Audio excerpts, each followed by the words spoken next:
Very good morning to one and all. Welcome to Geography class. In this class, we are going to see the upcoming point from the chapter number 1. Chapter number 1, the name of the chapter is Resources and Development. Just moving quickly into the flashback. In our previous class, we had seen the definition of resources. What is the meaning of resource? In a broader way. After that, we had seen the interdependent relationship between the resources, right? Which means about that how the human being is interacting with the nature through the technology and creating the institution and obtaining different types of resources. After that, we had seen the resources are classified on the following ways. So, what is the meaning of resources? It's clear to you. The interdependent relationship between the nature, technology and institution is clear to you. The next point, the diagram which I have shown to you, the classification of resources, that is also clear to you. Now, today in our topic of discussion, topic number 2, we are going to go for types of resources. I request you all, please prepare the notes. The notes are very important in 10th standard. Chapter wise, topic wise, I am placing you the notes. Please do it very properly. Moving further, resources can be classified in the following ways: A, B, C and D. So here, this slide already I discussed with you in the previous presentation. Just in this whole presentation, we are going to see about all these 4 points in a detail. So first, on the basis of origin, biotic, abiotic, on the basis of exhaustibility, the resources can be classified renewable and non-renewable. On the basis of ownership, it can be classified individual, community, national and international. And last, on the basis of status of development, potential, developed stock and reserves. I request you all, please do the note making in your notebook. And please take a photograph and send it to my personal WhatsApp number. If you haven't subscribed this channel, please subscribe it. Because whenever you are going to open the YouTube, so whatever the videos I am uploading, so quickly you are going to have the notification and you are going to see the video. Next point, types of resources. In that, the first we are going to discuss on the basis of origin. On the basis of origin of the resources, they are classified into two, biotic and abiotic resources. So first we are going to see about what is biotic resources. So these resources are obtained from the biosphere and have life, such as human being, flora, fauna, fishes and livestock. So here biotic in a very simple word means living, right? The next, abiotic means non-living. All those things which are composed of non-living things are called as abiotic resource. For example, rock and metals. So rocks and metal. Dear cadet, in examination, a question can be asked for 3 marks. Define the term resources and give the classification of the resource on the basis of origin in detail. So like that, then first you have to place the definition of resources. After that, you have to say the definition of biotic resource and abiotic resource with their example. I hope so. On the basis of origin, the resources are classified to you. Next, on the basis of exhaustibility. So, on the basis of exhaustibility, the resources again classified into two, renewable and non-renewable resources. So, first we are going to see about renewable resources.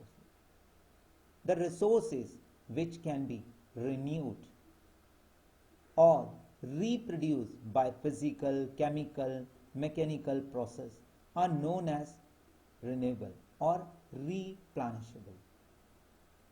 So, renewable and replenishable resource is the resources which can be renewed. That's why the name is given renewable resources by using the physical, chemical or mechanical process.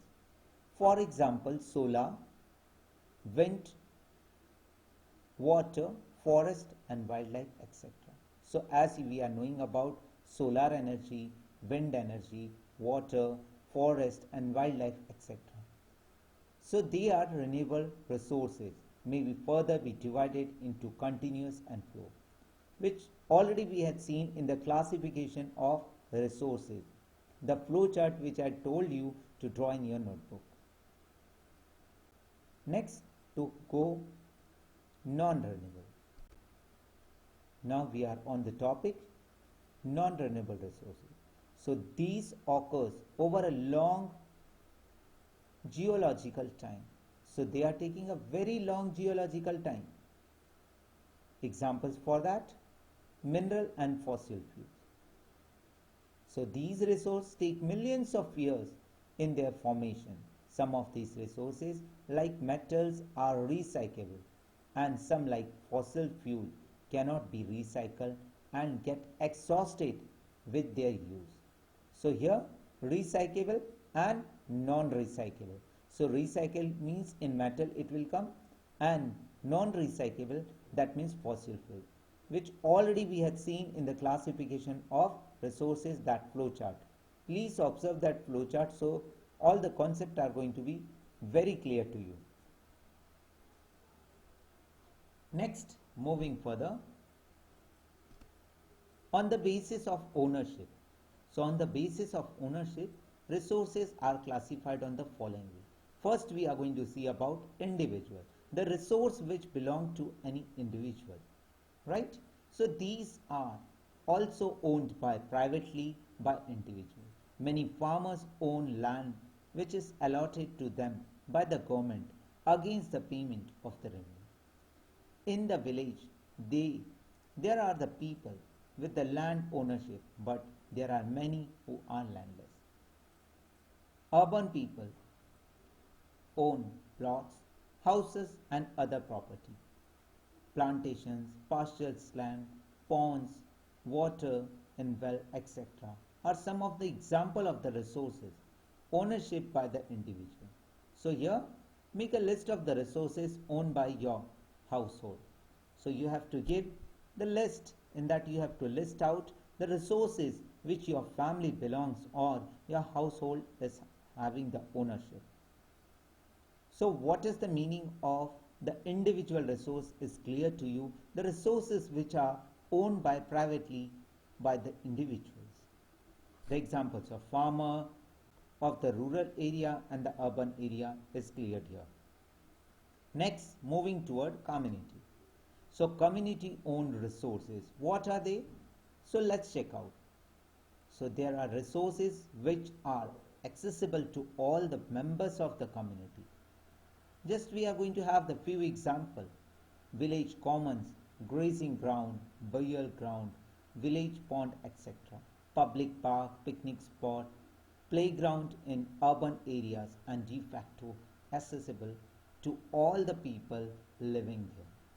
So the resources which belong to the community, that is going to be called as the community owned resources. Next, we are moving further to see national resources. So what are national resources? So technically all the resources belong to the nation which are coming in the area of that particular country. The country has a legal power to acquire even private property for the public good. You might have seen the road, canal, railway being constructed on the field owned by some individual. So they are called as all national resources. Urban Development Authority, that UDA, get empowered by the government to acquire land. All the mineral water resources, forest, wildlife, land within the political boundary and the oceanic area up to the 12 nautical miles, that means the 22.2 kilometer from the coastal term as a territorial water and resources therein belong to the nation. So here in this particular part we are seeing about how the national resources are having the boundaries within the country and outside the country. Next, international resources. So there are international institutions which regulate some resources. Just the oceanic resources beyond 200 nautical miles of the exclusive economic zone belong to open ocean, and no individual country can utilize this without the consent concurrent of the international institution. So here we are speaking about the EEZ, the exclusive economic zone. Okay. Next, on the basis of the status of development. So political resources, sorry for that, it's a potential resources, resources which are found in a region but have not been utilized. So they are going to be called as potential resources. For example, the western part of India, particularly Rajasthan and Gujarat, have enormous potential for the development of wind and solar energy. But so far, there has not been developed properly. So, potential resources, they are available there, but they are not in use. They are not being utilized. They are called as potential resources. So, what are potential resources? As in our previous classes in 8th standard, already you studied about what is potential resources. In that we talked about in Ladakh huge amount of uranium and thorium is present, right, to produce the nuclear energy, like that. Next, developed resources. So here we are going to see about the resources which are surveyed, the resources which are already surveyed and their quality and quantity have been determined for utilization. They are called as developed resources. The development of the resources depend on the technology and the level of their feasibility. So dear cadet, what is the meaning of developed resources is also clear here. Next, we are going to see about stock. So what is the meaning of stock? On the basis of status of development, we are on the topic now, stock. Minerals in the environment which have the potential to satisfy human needs, but human beings do not have the proper or appropriate technology to access these are included among the stock. For example, we are taking the example of water is a compound of two gases, that is hydrogen and oxygen, and hydrogen can be used as a rich source of energy, but due to we don't have the advanced technical know-how to use it for this purpose, hence it can be considered as a stock. Dear cadet, please make attention here. What are stock? Right? So material in environment which have the potential to satisfy human need, but human being don't have the appropriate technology to access these are included among stock. Up to here, that is going to be the part of what is stock. And for example, we have taken the example of water.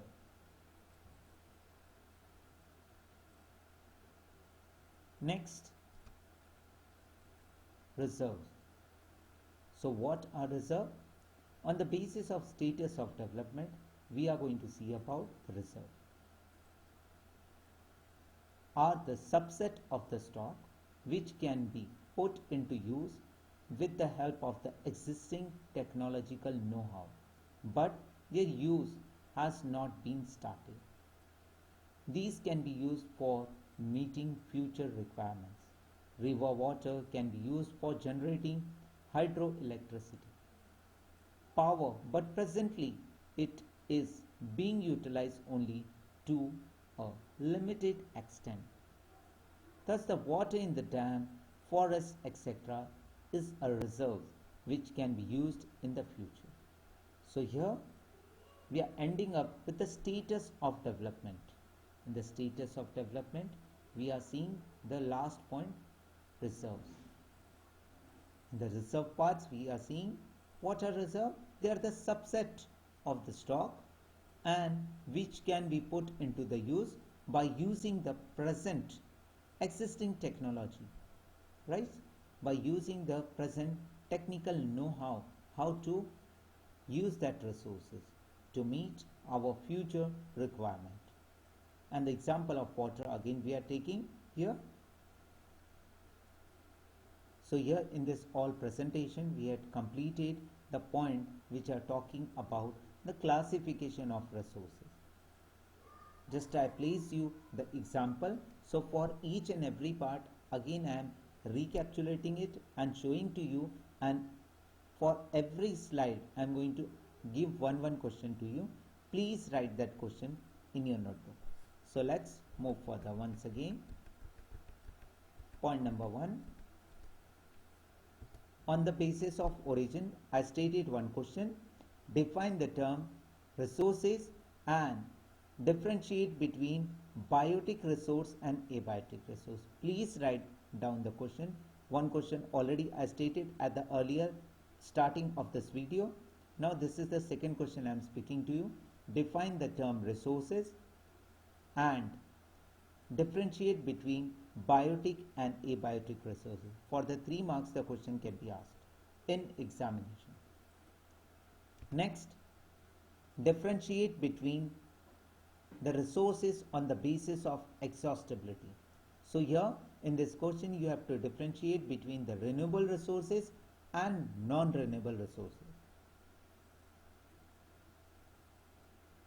Next, on the basis of ownership.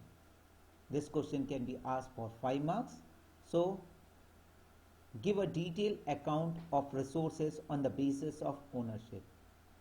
In that you have to write all the points related to individual, then community, then national, then international, like that. Give a detailed account of the resources on the basis of ownership.